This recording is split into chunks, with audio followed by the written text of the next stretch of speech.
जय हिंद फ्रेंड्स, मैं पुष्पेंद्र कुमार आप सभी का फ्यूचर स्टडी ग्रुप में स्वागत करता हूं। आज हम देखते हैं कुछ विशेष प्रकार के मुद्दों पर बात करेंगे, जिनमें से हमने पिछली क्लास में कुछ विशेष प्रकार की बातें बताई थी, जो पूरी तरह से आपके एग्जाम ओरिएंटेड मैंने बातें की थी, जो करेक्ट पर आधारित ऐतिहासिक और अन्य सामाजिक मुद्दों को देखते हुए मैंने पिछली क्लास आप सबके बीच प्रस्तुत किया था। उसी हिसाब से आज हम एक नई क्लास की श्रृंखला शुरू करने जा रहे हैं, जिसका नाम है बजट। आपने सुना होगा बजट 2023 और 24 आगामी जो बजट है 2023 और 24 के लिए तैयार कर दिया गया है, जिनमें से आप जानते हैं बजट के बताने की कोई आवश्यकता नहीं है, क्योंकि हम आप सभी प्रतिदिन का बजट भी तैयार करते हैं अपना, और सप्ताह का, महीने का, वार्षिक बजट तैयार करके ही सारे काम किए जाते हैं। ठीक उसी प्रकार से अगर देश को एक व्यक्ति मान लिया जाए, उसी प्रकार से प्रत्येक देश, प्रत्येक राज्य यानी सभी का एक बजट तैयार किया जाता है, जो हमारी भारत की पार्लियामेंट में प्रस्तुत किया जाता है, जिसके संबंध में हम आज जानकारी आपको देंगे। इसके पहले आप सभी लोग क्लास को शेयर जरूर करेंगे, ताकि अधिक से अधिक लोगों को वास्तविक ज्ञान और कम समय में अधिक से अधिक जानकारी प्राप्त हो सके, जिसका संबंध पूर्णतः एग्जाम को ध्यान में रखते हुए तैयार किया गया है, चाहे वो वनडे एग्जाम हो या फिर अन्य कोई एग्जाम हो।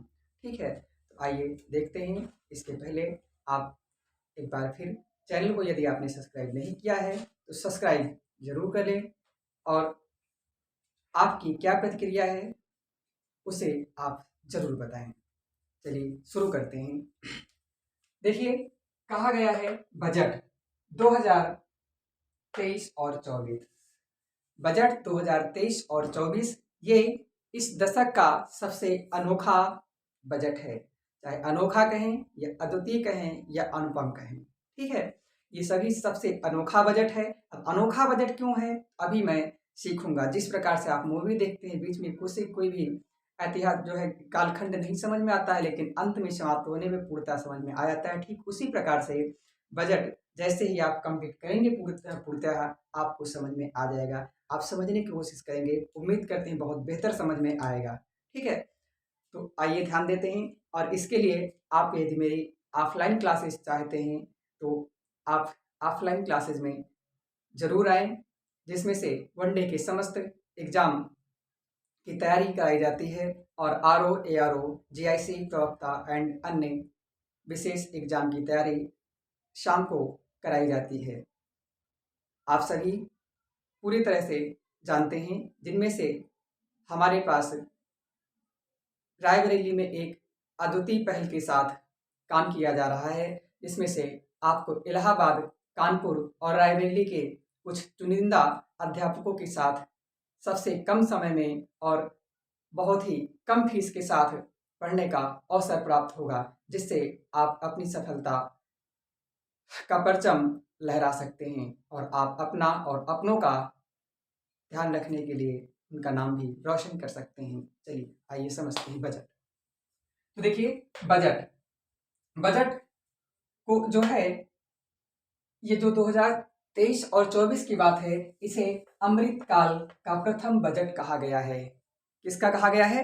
अमृतकाल का प्रथम बजट कहा गया है। अभी अमृतकाल का प्रथम बजट क्यों कहा गया, एक एक शब्दों पर आप ध्यान देना, आपको पूर्णतः समझ में आएगा कि अमृतकाल का बजट क्यों कहा गया है। तो अमृतकाल का बजट, तो पहली बात तो अमृतकाल क्या है, तो देखिए मेरी जो है हमारी आप सबकी जो आज़ादी है, ये आज़ादी के लगभग 75 वर्ष पूरे हो चुके हैं, और 75 वर्ष पूरे होने के बाद अब 25 वर्षों के पश्चात हम जो है मनाएंगे सेंचुरी वर्ष, अर्थात 100 यानी शताब्दी वर्ष मनाएंगे अपनी आज़ादी के, जिसके लिए हमने कुछ अपने गोल तैयार किए हैं, अर्थात हमारे देश ने कुछ गोल तैयार किए हैं, उनको प्राप्त करना है, जिससे हम दुनिया की सर्वोच्चता को भी छू सकते हैं। अर्थात इस प्रकार से इस 25 वर्ष के कालखंड को 2022 से लेकर के 2047 तक का जो समय है, इसे हमने अमृतकाल के नाम से घोषित किया है। ठीक है, जिस पर देखते हैं तो ये अमृतकाल का मतलब उम्मीद करते समझ में आया होगा कि ये दशक का सबसे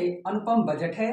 दशक कौन सा? 2022 से 47 तक का समय क्या है? 25 वर्ष। उम्मीद करते हैं ये जानकारी आपको पूरी समझ में आई होगी। अगली बात देखते हैं, इस बजट को सवाल पूछा जाएगा प्रस्तुत किसने किया? तो इस बजट को हमारे यहाँ NSR अर्थात श्रीमती निर्मला सीतारमण जो है, FM कहे तो फाइनेंस मिनिस्टर, ठीक है, अर्थात the finance minister of India, the finance minister of India अर्थात भारत सरकार की ये वित्त मंत्री हैं। कौन? श्रीमती निर्मला सीतारमण। इन्होंने इस बार 5वीं बार बजट को प्रस्तुत किया है। ये पूर्ण रूप से वित्त मंत्री हैं, ना कि कोई कार्यवाहक मंत्री। इस बात को ध्यान रखेंगे। तो बताइए, और इसी प्रकार से ये महिला में सबसे ज्यादा बार बजट प्रस्तुत करने वाली महिला बन चुकी हैं। इनका नाम है निर्मला सीतारमण, ठीक है, और ये पूर्णतः फाइनेंस मिनिस्टर हैं। अब पूर्णतः क्यों लगाया गया? क्योंकि इसके पहले श्रीमती इंदिरा गांधी, कौन? श्रीमती इंदिरा गांधी ने बजट प्रस्तुत किया था अपने समय में। उस समय ये प्रधानमंत्री हुआ करती थी, लेकिन वित्त मंत्री नहीं थी, बल्कि ये जो है कार्यवाहक वित्त मंत्री हुआ करती थी। तो ध्यान रखना होगा, जब पूछा जाए कि पहली बार किस महिला ने बजट प्रस्तुत किया, आंसर होगा श्रीमती इंदिरा गांधी, ठीक है, जो कार्यवाहक थी, यानी कार्यवाहक फाइनेंस मिनिस्टर थी। लेकिन पूछा जाए आपसे सबसे ज्यादा बार किस महिला ने प्रस्तुत किया बजट, तो आंसर याद रखना होगा श्रीमती निर्मला सीतारमण। या फिर पूर्णकालिक वित्त मंत्री किसने हैं? तो यही हैं। सर्वाधिक बार किसने प्रस्तुत किया? तो श्रीमती निर्मला सीतारमण भी हैं, आप जानते हैं। उसकी बात देखते हैं, उम्मीद करते हैं पूरी बात समझ में आई होगी, ठीक है। आगे देखते हैं बजट का इतिहास। ये बजट का इतिहास क्या है? तो बजट का इतिहास का मतलब एक बार हम नजर मार लेते हैं बजट के इतिहास पर कि बजट का इतिहास ये है क्या, थोड़ा सा, ठीक है। तो पहली बात तो बजट का मतलब होता है चमड़े का थैला। क्या होता है? बजट शब्द का मतलब होता है चमड़े का थैला। ध्यान रखेंगे। तो इतिहास की बात करते हैं तो सबसे पहले यानी सर्वप्रथम बजट में कुछ सर्वप्रथम के सवाल बनते हैं। जैसे कहा गया बजट को सर्वप्रथम किसने प्रस्तुत किया था? तो आंसर आ जाएगा जेम्स विल्सन। कब? 1860। या फिर पूछा जाए भारत में सर्वप्रथम ब्रिटिश भारत में कब बजट प्रस्तुत किया गया? आंसर हो जाएगा जेम्स विल्सन, ठीक है। ये ब्रिटिश भारत क्यों? क्योंकि उस समय देखिए 1860 में हम अंग्रेजों के अधीन हैं। इस प्रकार से इसे कहा गया ब्रिटिश भारत का या देश में सर्वप्रथम बजट किसने प्रस्तुत किया और कब किया? तो आंसर आ जाएगा जेम्स विल्सन 1860, ठीक है। इंपॉर्टेंट है, इनको ध्यान रखना होगा। उसकी बात पूछा जाए जब देश हमारा आजाद हो चुका था, ध्यान रखेंगे, जब देश हमारा आजाद हो चुका था अर्थात 1947 यानी 1947 के पश्चात जब देश आजाद हो चुका, तो आप जानते हैं 1947 यानी उसे हम कहेंगे स्वतंत्र भारत। स्वतंत्र भारत में पहला बजट किसने प्रस्तुत किया? ध्यान रखना होगा, अंतरिम सरकार के एक मंत्री हुआ करते थे फाइनेंस मिनिस्टर, जिनका नाम था जॉन मथाई। क्या नाम था? ध्यान रखेंगे, जॉन मथाई। और जो समय उस समय चल रहा था वह समय है सन 1947। बताने की कोई आवश्यकता नहीं, जानते ही हैं। एक बात ध्यान रखेंगे, गणतंत्र भारत और स्वतंत्र भारत, इसको थोड़ा सा ध्यान रखना है ना। तो आपसे पूछा जाए देश का पहला बजट किसने प्रस्तुत किया? तो 1860 में जेम्स विल्सन, ठीक है। लेकिन देश में गणतंत्र और स्वतंत्र, ये ध्यान देना, स्वतंत्र भारत का किसने? स्वतंत्र भारत कहे तो 1947 में। उसका आंसर होगा आर.के. षणमुखम शेट्टी। क्या नाम होगा? आर.के. षणमुखम शेट्टी, ना कि जॉन मथाई। थोड़ा ध्यान देना इस बात को। तो आर.के. षणमुखम शेट्टी ने स्वतंत्र भारत का बजट प्रस्तुत किया अर्थात 1947 में। और गणतंत्र भारत पूछा जाए, गणतंत्र भारत कहे तो 1950 में। गणतंत्र भारत में किसने बजट प्रस्तुत किया? आंसर होगा जॉन मथाई। इस बात को ध्यान रखेंगे। 3 सवाल यहां से हैं, स्वतंत्र भारत का, गणतंत्र भारत का और देश में प्रथम या ब्रिटिश भारत। तो देश में प्रथम ये पहली बार या ब्रिटिश भारत में किसने बजट प्रस्तुत किया? जेम्स विल्सन 1860, ठीक है। आजाद भारत का या स्वतंत्र भारत का या 1947 में किसने बजट प्रस्तुत किया? आंसर हो जाएगा RK षणमुखम शेट्टी। ठीक है, तीसरा सवाल, गणतंत्र भारत का सर्वप्रथम बजट प्रस्तुत किसने किया? आंसर हो जाएगा 1950 में। उनका नाम है जॉन मथाई, आप जानते हैं। ठीक है, उसके बाद आपसे सवाल पूछेगा, अगला है कि सर्वाधिक बार बजट प्रस्तुत किसने किया? तो सबसे ज्यादा बार बजट किसने प्रस्तुत किया? आंसर हो जाएगा 10 बार मोरारजी देसाई ने प्रस्तुत किया। किसने? तो सबसे ज्यादा बार बजट, पुरुष में सबसे ज्यादा बार या सबसे ज्यादा बार बजट को प्रस्तुत करने का गौरव राम, आप जानते हैं क्या नाम है? मोरारजी देसाई। क्या नाम है? मोरारजी देसाई को प्राप्त होता है। मोरारजी देसाई कौन थे? तो मोरारजी देसाई से 2-3 सवाल और याद रखेंगे जो आपके लिए बहुत ही जरूरी हैं। देश के पहले गैर कांग्रेसी प्रधानमंत्री बनने वाले व्यक्ति मोरारजी देसाई जी हैं। ठीक है, और पहले गैर कांग्रेसी थे तो कौन सी पार्टी के थे? तो आप जानते हैं ये जनता पार्टी संबंध रखते हैं। किससे? जनता पार्टी से। फिर ध्यान रखेंगे सबसे ज्यादा उम्र के कौन प्रधानमंत्री बने? तो यही हो जाएगा, सबसे ज्यादा एज में ये थे। ठीक है, कौन? मोरारजी देसाई। इस बात को आपको ध्यान रखना होगा। ठीक है, आगे देखते हैं। ये बात पूरी तरह समझ में आई होगी। अब देखिए एक बार, इस बार श्रीमती निर्मला सीतारमण ने जब बजट को प्रस्तुत किया तो बजट को प्रस्तुत करते समय एक सवाल कहा था या फिर एक स्टेटमेंट कहा था कि हमारी आजादी के 75वें वर्ष में, हमारी आजादी के 75वें वर्ष में दुनिया ने भारतीय अर्थव्यवस्था को एक चमकता सितारा माना है। बहुत ही IMP सवाल है कि निर्मला सीतारमण के अनुसार इस बार दुनिया, अर्थात दुनिया ने भारतीय बजट को, यानी भारत के बजट को किस रूप में माना है? आंसर आपको हो जाएगा एक चमकता हुआ सितारा। ठीक है, आपसे पूछेगा सवाल तो क्या रखना होगा? एक चमकता हुआ सितारा के रूप में माना है। ठीक है, ये पूरी तरह से आपको याद रखना होगा। और कुछ बात हम जानकारी ले लेते हैं। देखिए, भारत की विकास दर की बात करते हैं। क्या? भारत की विकास दर को निर्मला सीतारमण जी ने कहा है कि इस बार की जो भारत की आर्थिक विकास दर है, तो चालू वर्ष अर्थात 2022 और 23 की जो विकास दर है उसे 7% अर्थात 7% माना है। कितना? 2022 और 23 जो वर्ष यानी समय बीत चुका है, इसको बताया है कि 7% अनुमान लगाया गया है। ठीक है, लेकिन जो वर्ष 2023 और 24 है, इसके लिए अनुमान लगाया गया है कि 6.5% रहने का अनुमान है। तो IMP सवाल है कि 2022 और 23 का की आर्थिक विकास दर क्या रही? आंसर हो जाएगा 7%। और 2023 और 24 की आर्थिक विकास दर क्या होने का अनुमान है? आंसर हो जाएगा 6.5%। ये आप वनडे के लिए बहुत ही महत्वपूर्ण सवाल, इनके याद रखे रहेंगे।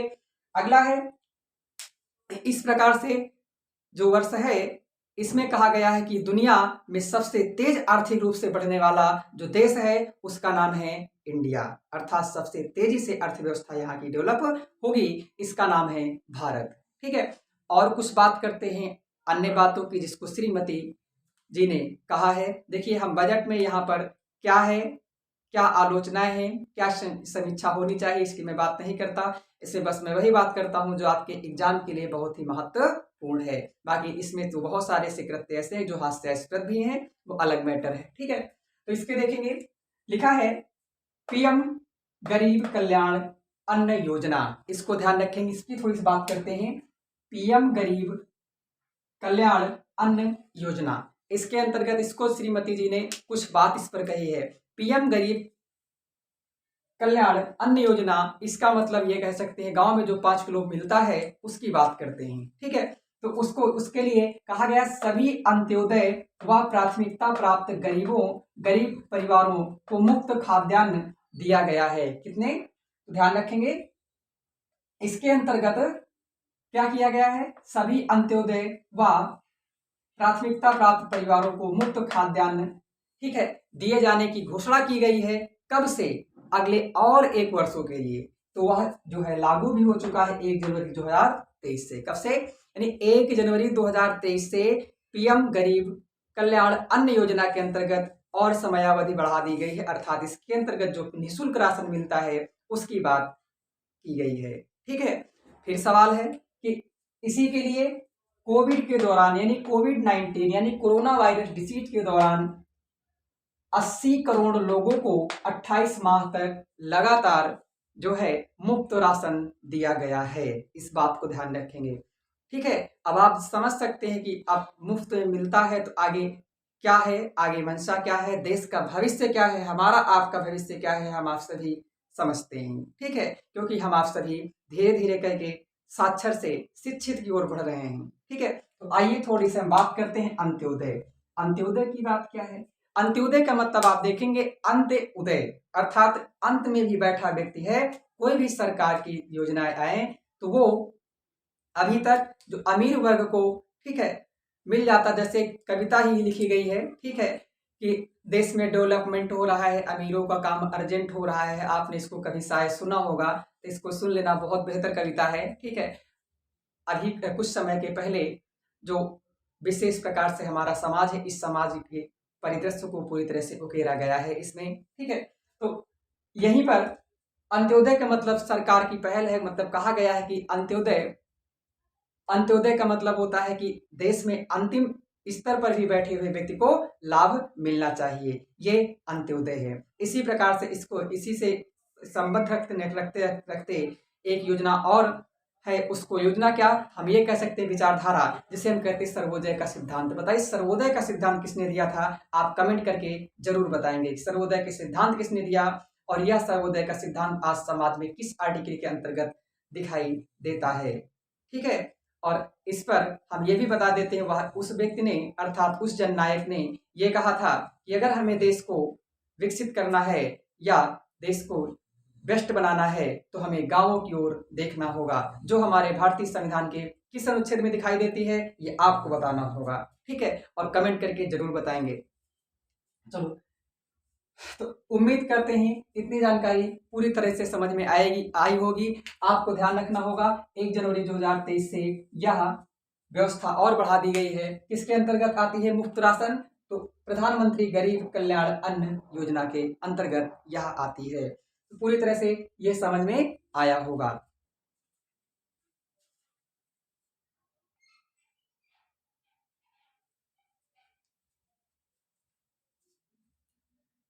हम अब जो है कुछ बात कर लेते हैं कि हमारी जो फाइनेंस मिनिस्टर जी ने हैं, इन्होंने अपने 9 वर्ष के कार्यकाल की उपलब्धियों को कुछ गिनाया है कि जब से हमारी गवर्नमेंट अर्थात 2014 में बनी है, उससे पूर्व क्या रहा, हमारे देश की स्थिति क्या रही और अब मेरे देश की स्थिति क्या है। इसको श्रीमती जी ने अपने अभिभाषण में प्रस्तुतिकरण दिया है। ठीक है, तो आइए देखते हैं।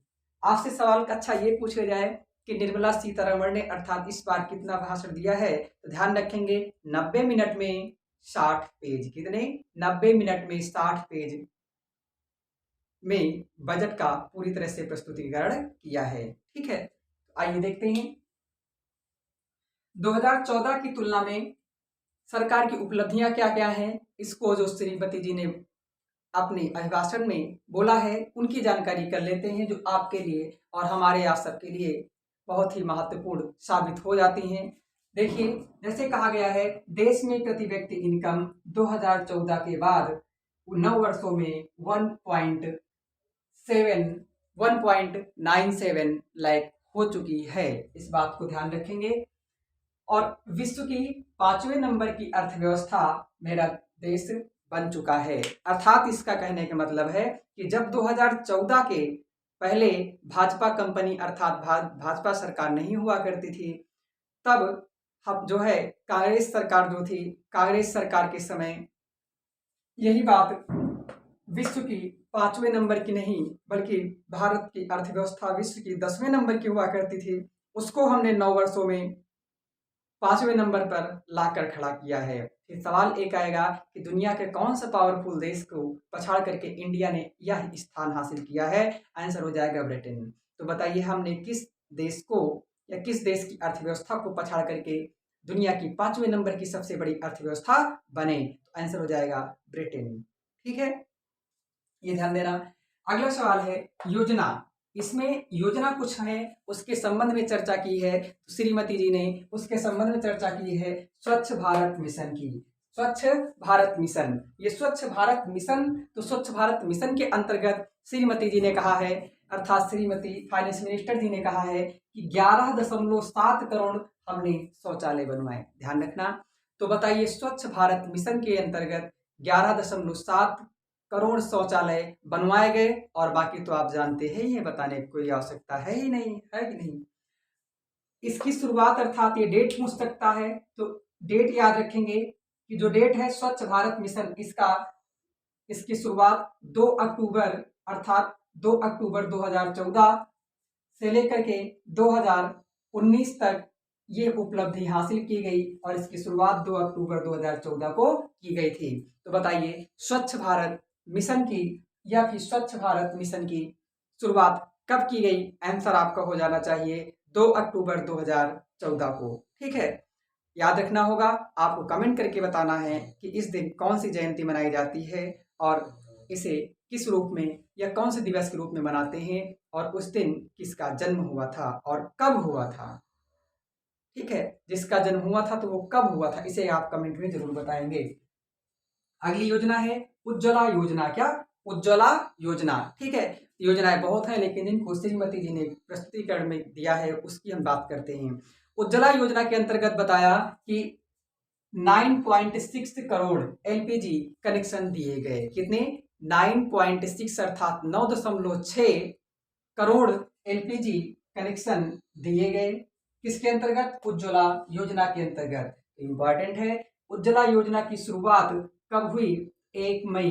कब? 1 मई 2016 को। कब हुई?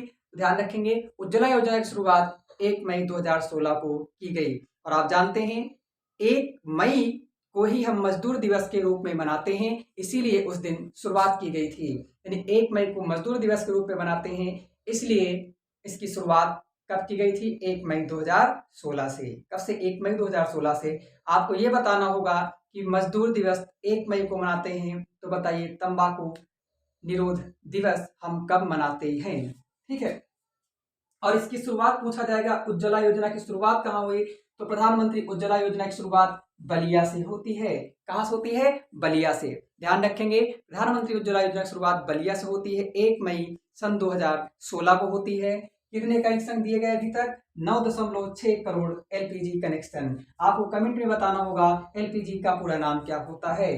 ठीक है, थोड़ा सा हम बलिया की बात कर लेते हैं।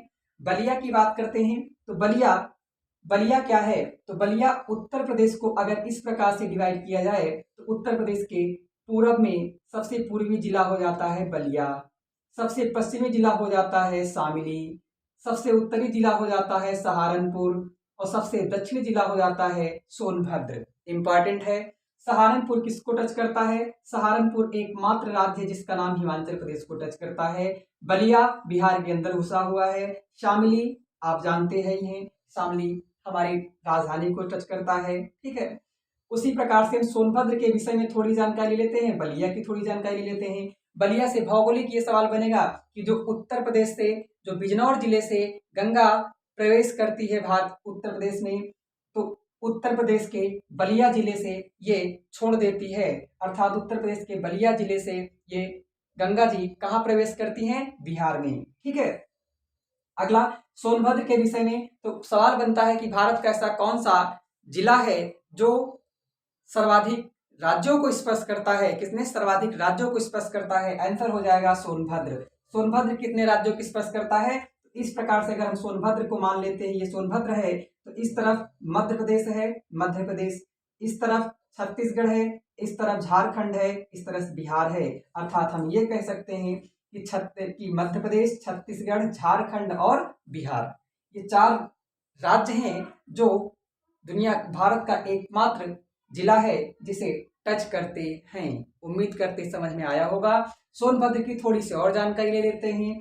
सोनभद्र में एक झील है जो मानव के द्वारा, अर्थात मानव निर्मित सबसे बड़ी झील है। तो बताइए मानव द्वारा सबसे निर्मित झील कौन सी है? सबसे बड़ी निर्मित झील, आंसर हो जाएगा उसका नाम पंडित गोविंद वल्लभ पंत। क्या नाम? पंडित गोविंद वल्लभ पंत सागर झील। कौन? पंडित गोविंद वल्लभ पंत सागर झील। ये कहाँ है? ये सोनभद्र में स्थित है। और इसका कुछ हिस्सा, जैसे ये मान लेते हैं यूपी है, तो ये इतना हिस्सा मान लीजिए थोड़ा सा छत्तीसगढ़ में है, ठीक है, और थोड़ा ही झारखंड में पड़ता है, लेकिन ये यूपी में माना जाता है, ध्यान रखेंगे। तो बताइए पंडित गोविंद वल्लभ पंत सागर झील कहाँ है? आंसर हो जाएगा, आंसर आपका हो जाएगा सोनभद्र। ठीक है, सोनभद्र को और हम बात करते हैं समग्र खनिज संसाधन की दृष्टि से देखा जाए तो उत्तर प्रदेश का सबसे धनी जिला है, लेकिन यूरेनियम और तांबा के लिए पूछा जाए तो स्पष्ट रूप से आंसर हो जाएगा ललितपुर। ललितपुर की बात करेंगे, उत्तर प्रदेश के मैप में देखे होंगे इस प्रकार से लटका हुआ है, ये घुसा हुआ है कहाँ? एमपी के अंदर। तो कौन सा ऐसा राज्य है, कौन सा ऐसा जिला है उत्तर प्रदेश का जो मध्य प्रदेश के 3 तरफ से घिरा हुआ है? और आपके लिए कमेंट में सवाल बताना है कि कौन सा ऐसा राज्य है भारत का जो बांग्लादेश से 3 तरफ से घिरा हुआ है। ठीक है, चलो इतनी बात उम्मीद करते समझ में आई होगी। ये देखो मानव निर्मित कैसे है, तो एक जो है यहीं पर नदी बहती है इस प्रकार से, इसका नाम है रिहंद नदी। इस पर एक डैम बनाया गया जिसका नाम है रिहंद बांध। तो इसके पीछे जो जलाशय निर्मित हुआ इसी को कहा गया पंडित गोविंद वल्लभ पंत सागर झील। और पंडित गोविंद वल्लभ पंत ही क्यों? तो पंडित गोविंद वल्लभ पंत ये जो है उत्तर प्रदेश के प्रथम मुख्यमंत्री थे। क्या थे? उत्तर प्रदेश के प्रथम मुख्यमंत्री कौन थे? या भारत के प्रथम मुख्यमंत्री, तो आंसर हो जाएगा पंडित गोविंद वल्लभ पंत। आपको कमेंट में बताना होगा उत्तर प्रदेश की प्रथम महिला मुख्यमंत्री कौन थी, और उत्तर प्रदेश के या भारत के प्रथम राज्यपाल कौन थी, या महिला राज्यपाल कौन थी। ठीक है, ये हो गया। ये उम्मीद करते हैं आपको पूरी तरह से यह जानकारी समझ में आई होगी। आपको कमेंट करके बताना है कि पंडित गोविंद वल्लभ पंत सागर झील आपकी सोनभद्र में है, तो गोविंद सागर झील किस राज्य में या फिर कहाँ पर स्थित है। ठीक है, और थोड़ी सी जानकारी हम देते हैं। उज्ज्वला में एक और योजना शुरू हुई जिसे उज्ज्वला 2.0 कहते हैं। तो उज्ज्वला 2.0 यह योजना किससे संबंधित थी और कहां से शुरू हुई थी, इसका कमेंट में उत्तर आपको बताना है। और देखिए श्रीमती सीतारमण जी ने कहा है कि हमने कोविड-19 के दौरान 102 करोड़ लोगों को 220 करोड़ टीके मुफ्त लगवाए हैं। क्या लगवाए? 102 करोड़ लोगों को 220 टीके अर्थात वैक्सीनेशन मैंने कराया। कितने का? 102 करोड़ लोगों का, और 220 करोड़ टीके मैंने मुफ्त में लगवाए। ये भी उपलब्धि गिनाई है। अब आप समझ सकते हैं, थोड़ा सा बताने की जरूरत तो है नहीं। ठीक है, अगला पॉइंट हम देखते हैं।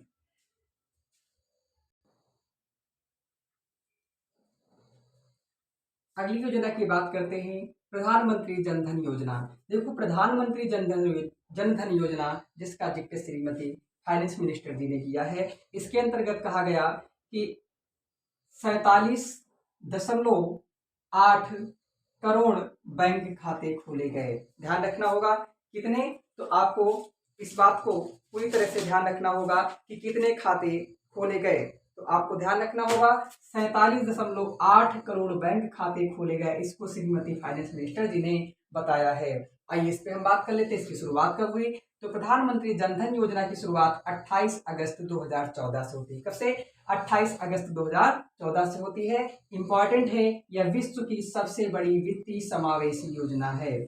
तो विश्व की सबसे बड़ी वित्तीय समावेशी योजना कौन सी है? इंपॉर्टेंट है, प्रधानमंत्री जनधन योजना। ठीक है, जिसका जिक्र फाइनेंस मिनिस्टर जी ने किया है। 47.8 करोड़ बैंक खाते मैंने खोले हैं। ठीक है, आगे कहा गया है अगली योजना प्रधानमंत्री सुरक्षा बीमा व प्रधानमंत्री जीवन ज्योति योजना। तो प्रधानमंत्री सुरक्षा बीमा योजना या प्रधानमंत्री जीवन ज्योति योजना के अंतर्गत कुल मिलाकर के हमने 44.6 करोड़ बीमे किए हैं। कितने? 44.6 करोड़ बीमा किए हैं। किसने बताया है? श्रीमती फाइनेंस मिनिस्टर जी ने बताया है। जो ये बहुत ही महत्वपूर्ण योजनाएं हैं जिनको आपको ध्यान में रखना होगा। ठीक है, तो आपके वनडे के एग्जाम के लिए क्या करना है? इनकी डेट याद रखना है और कब से शुरू हुई। ठीक है, और इसकी जानकारी महत्वपूर्ण रूप से हम उम्मीद करते हैं आपको समझ में आई होगी। ठीक है, और हम आगे जानकारी करने से पहले एक बार पुनः आपको ध्यान दिलाना चाहते हैं कि आप सेशन को अगर सब्सक्राइब नहीं किए हैं तो कृपया सब्सक्राइब जरूर करें, लाइक करें, कमेंट करें, जिससे हमें आपकी प्रतिपुष्टि प्राप्त हो सके। ठीक है, और विशेष रूप से ध्यान दें, आप सब्सक्राइब भी करें और दूसरों को भी और अपने घर परिवार या अन्य मित्रों तक ये जानकारी जरूर पहुंचाएं और सब्सक्राइब करें अधिक से अधिक, ताकि आपको विशेष जानकारियां इसी तरह से प्राप्त हो सकें।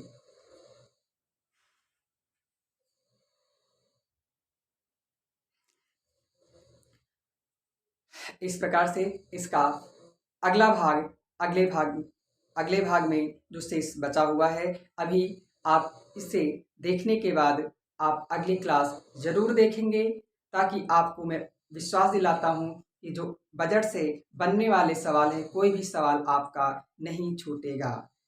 ये आपका 1 वर्षों तक वैलिड है। 1 वर्षों तक यहाँ से उम्मीद है कि बजट से सवाल कोई नहीं छूटेगा, और बजट के साथ साथ आपको इसी में इसका जो इतिहास है कहीं पर भी मुझे दिखेगा, पूरा उसको मैं ओपन करके आपको बताऊंगा। ठीक है, इसी तरह से आप साथ बने रहिए और आप बजट का भाग 2 जरूर देखिए। और आप सेशन को एक बार पुनः अपील है कि आप सब्सक्राइब जरूर करें और अपनी प्रतिपुष्टि जरूर दें। धन्यवाद।